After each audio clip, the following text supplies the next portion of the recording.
আসসালামু আলাইকুম রহমতুল্লাহ। আলহামদুলিল্লাহ ওয়াহদা ওয়াসসালাতু ওয়াসসালামু আলা মান লা নাবিয়্যা বাদা। সম্মানিত প্রিয় দর্শক শ্রোতা, আজকে আমাদের ভাইকে নিয়ে আমরা কথা বলবো। আমাদের একজন দিনী ভাই, তিনি বগুড়া থেকে এসেছে, তার নাম জিহাদ। আমরা আজকে তার সংক্ষিপ্ত দু একটি কথা শুনবো। সেটি হচ্ছে, আসসালামু আলাইকুম জিহাদ ভাই, কেমন আছেন? ওয়ালাইকুম আসসালাম রাহমাতুল্লাহ। আলহামদুলিল্লাহ ভালো আছি। আপনি কেমন আছেন? আলহামদুলিল্লাহ, আল্লাহ ভালো রাখছে। আচ্ছা জিহাদ ভাই, আমি আপনার সাথে প্রায় কয়েক বছর থেকে আমাদের জি, পরিচয়। তো আমি জানি যতটুকু যে আপনি ছিলেন মাযহাবী। জি। তো আপনি কেন সালাফি মানহাজে আসলেন? আসলে আমার শুরুটা হয়েছে, আমি একটা হানাফি মাযহাবে লেখাপড়া করছি। মানে কোরআনটা একটু শিখছি আরকি। তো তারপরে আমি সলাত আদায় করা বা দিন থেকে বহিষ্কার হয়ে গেছিলাম। তো একসময় কিছু হানাফি আলেমদের, বিশেষ করে মিজানুর রহমান আজহারী, এদের ওয়াজ শুনে আবার সলাত আদায় করা শুরু করলাম।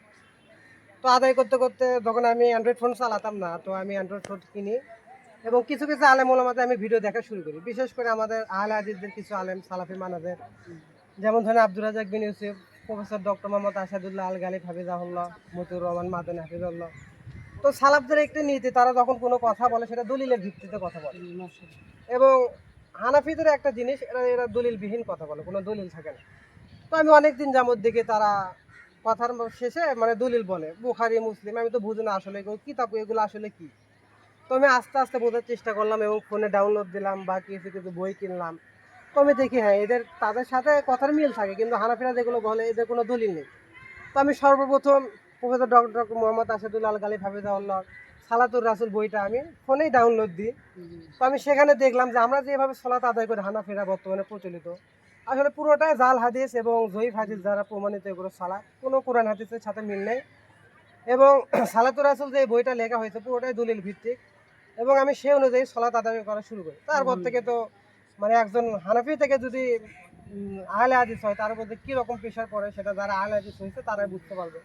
মানে এখনো এইটা বর্তমান আপনাকে সালাফি মানহাজ গ্রহণ করার কারণে আপনার এলাকার পরিবেশ বা এলাকার লোকজন কি আপনার উপর চড়াও হয়েছিল বা এরকম কিছু? মানে এমন পর্যায়ে গেছিল, মানে আমার পরিবারের উপর, একটা একটু ধীরে থাকুন, টানাটানি করবেন না।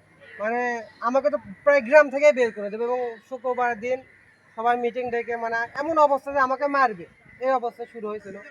তবে আমি এই নীতি থেকে চলে আসিনি, সালাফি মানহাজের উপর থেকে এখন আমি অটুট আছি এবং আলহামদুলিল্লাহ। আমাদের পুরো গ্রামটা এখনো আমার বিপক্ষে আছে। তবে ইনশাআল্লাহ আমি যতদিন বেঁচে আছি সালাফি মানহাজের উপরই থাকবে।